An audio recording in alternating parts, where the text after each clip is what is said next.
नमस्कार दोस्तों, स्वागत है आप सभी के हमारे इस नए वीडियो में।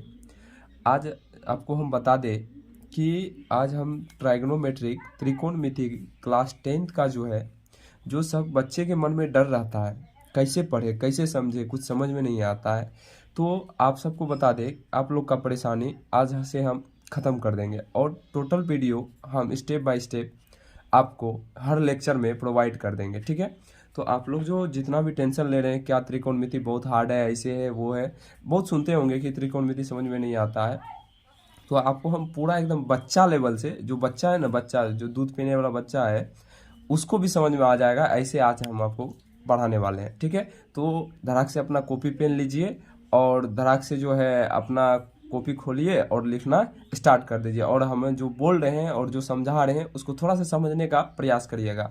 उम्मीद है कि आपको हम सिखा के छोड़ेंगे। ठीक है, तो चलिए हम लोग देखते हैं। एक क्लास 10th का है जो इसका एग्ज़ाम 2024 में होने वाला है, उसके लिए तो समझिए बहुत भी आई है। ठीक है, तो हम लोग सबसे पहले एक चीज़ समझने का कोशिश करेंगे। तो आप लोग एक समकोण त्रिभुज जानते होंगे, ये देख सकते हैं, एक हम समकोण त्रिभुज बनाया है। ठीक है, समकोण त्रिभुज बनाया है। समकोण त्रिभुज में देख सकते हैं आप एक एंगल, आप जानते होंगे समकोण त्रिभुज किसको कहते हैं, जिसका एक एंगल क्या हो, 19 डिग्री हो। यहाँ आप देख भी रहे होंगे। ठीक है, तो देखिए ABC तीन त्रिभुज में 3 कोण होता है। ठीक है, जिसमें कि एक एंगल इसका क्या होता है, 19 डिग्री यानी परपेंडिकुलर होता है। ठीक है, तो आप लोग जानते होंगे जिसके साथ एंगल बनता है, जिसके साथ एंगल बनता है उसको हम लोग क्या बोलते हैं, आधार। क्या बोलते हैं, आधार। ठीक है, आधार बोलते हैं। इसी को सूचित करने के लिए इंग्लिश में बी लिख देते हैं। ठीक है, और कर्ण बोलते हैं किसको, जो इसके सामने का भुजा हो। देखिए ये जहाँ एंगल बन रहा है इसके सामने वाला ये जो देख रहे हैं, इसी को हम लोग हाइपोटेन्यूस बोलते हैं। इसी को हिंदी में हम लोग क्या बोलते हैं, कर्ण। ठीक है, और जस्ट इस एंगल के ये अपोजिट साइड, ये जो देख रहे हैं जिस पे परपेंडिकुलर खड़ा है, तो इसको हम लोग बोलते हैं लंब। क्या बोलते हैं, लंब। ठीक है, उम्मीद है कि आप लोग यहाँ तक समझ गए होंगे।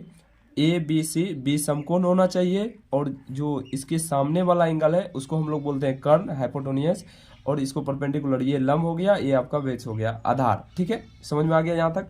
आप लोग जानते होंगे, आप लोग पढ़ाए होंगे, आप लोगों को टीचर, या नहीं पढ़ाए होंगे तो तब पर भी एक चीज़ जानते होंगे कि पाइथागोरस प्रमेय एक जो गणितीय प्रमेय था, ये पाइथागोरस प्रमेय कहता है किसी एंगल का, मतलब कोई भी जो भी है दिया गया जो एंगल है आप लोग का, वो कर्ण स्क्वायर बराबर आधार स्क्वायर प्लस लंब स्क्वायर के बराबर होता है। यानी कि इसका कहने का तात्पर्य ये है कि इसका स्क्वायर और ये दोनों का स्क्वायर को जोड़ दीजिएगा ना तो इसके बराबर हो जाएगा। समझ में आया, समझे। इसका स्क्वायर जो होगा, इसका जो आंसर आएगा, ये दोनों को स्क्वायर करके जोड़ दीजिएगा ना, इसका आंसर आ जाएगा। यही पाइथागोरस प्रमेय था, कुछ खास नहीं बोला है पाइथागोरस प्रमेय ने। तो कर्ण स्क्वायर बराबर आधार स्क्वायर प्लस लंब स्क्वायर। उम्मीद है कि आप यहाँ तक समझ गए होंगे। अब इसी को देखिए, कर्ण को हम क्या लिखे हैं, H, और लंब को क्या लिखे हैं हम, P। ठीक है, और आधार को क्या लिखे हैं, B। देख रहे होंगे। ठीक है, तो अब इसी को देखिए हम क्या किए, H को यहाँ पे रखे, आपको यहाँ दिख रहा होगा। ठीक है, H को यहाँ रखे और P स्क्वायर, ये देखिए ये इसका अंदर है ना। तो अब देखिए यहाँ स्क्वायर आप जानते होंगे, जब भी बराबर के उस साइड जाता है, स्क्वायर जाता है तो उधर जाके रूट बन जाता है, यदि रूट हटाए तो इधर स्क्वायर में आ जाता है। ठीक है, ये तो आप जानते ही होंगे। ठीक है, तो यदि हम यहाँ देखिए आपके पास ये दिया गया है, BC दिया गया है और AB दिया गया है, यानी कि आपको लंब दिया रहे क्वेश्चन में और आधार दिया रहे, तो आपको बोलेगा कि बताइए कर्ण कितना होगा, तो आराम से निकाल लेंगे। तो कर्ण कैसे करेंगे, तो H बराबर फॉर्मूला क्या लगा देंगे हम, root under P square plus B square, मतलब ये दोनों का योग, अभी बताए थे ना, हाँ वही है। ठीक है ये दोनों का योग। ठीक, अब देखिए यहाँ पे आप जैसे ही इस पे जो वैल्यू यहाँ दिया रहेगा, इन दोनों का योग करिएगा तो आपका H निकल जाएगा। ठीक है, यहाँ तक समझ में आ गया। अब आगे बढ़िए, आप यह भी कह सकते हैं हमको कि सर यदि मान लीजिए हमको ये दोनों दिया हुआ है, ये नहीं दिया हुआ है, तो तब क्या करेंगे हम, तो उसके लिए घबराना नहीं है। तो देखिए हमको मान लीजिए B निकालना है। ठीक है, हमको क्या निकालना है, B निकालना है। तो B निकालना है तो कुछ नहीं करना है, तो देखिए सेम वही पाइथागोरस प्रमेय क्या कहता है, H स्क्वायर बराबर P square plus B square. ठीक है अब देखिए आप ये P स्क्वायर, देखिए इधर कोई भी चीज इधर प्लस में रहता है तो इस साइड आता है, क्या होता है, इक्वल के इस साइड आता है तो वो माइनस में होता है, ये तो आप जानते होंगे, जानते हैं ना।